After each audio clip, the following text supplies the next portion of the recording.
peaceful and quiet, when out of nowhere, the HOA decided to pay us a visit.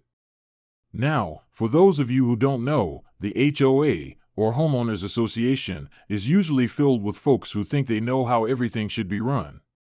And while we don't mind a visit, they've been known to overstep their boundaries, especially when it comes to the ranch. So, there we were, working on the land when we saw their shiny SUV pull up.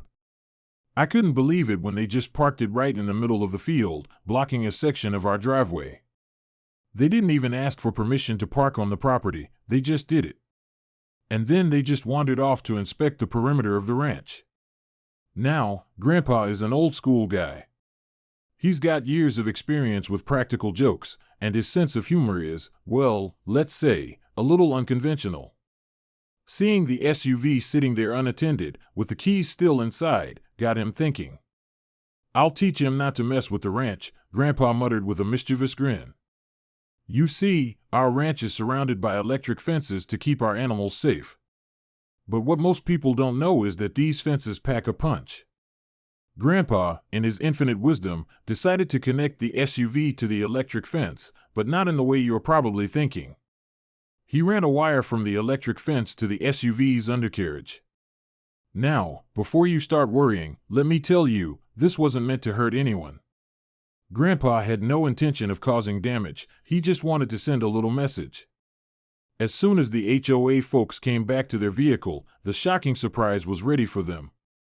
The SUV wouldn't start. No matter how many times they tried turning the key, it wouldn't budge. They had no idea what had happened, but I could see the confusion in their faces. Grandpa watched from the porch, trying to hide his laughter. Finally, after a couple of hours of troubleshooting, one of the HOA members walked up to Grandpa, clearly frustrated, and asked, "Do you have any idea what happened to our car?" With a twinkle in his eye, Grandpa slowly replied, "Maybe it's the fence. It's been known to mess with things from time to time." The HOA members looked at each other, completely puzzled. At that point, Grandpa couldn't keep it in any longer. He burst into laughter and showed them how he had wired the SUV to the electric fence. They were a bit shocked, literally and figuratively. In the end, no harm was done, and the HOA folks learned not to park wherever they pleased on the ranch. But Grandpa? Well, he got a good laugh out of it, and I'm sure the HOA won't forget their little shock treatment anytime soon. So, what do you think? Would you have done the same thing? Let me know in the comments below, and don't forget to hit that like button if you enjoyed the story.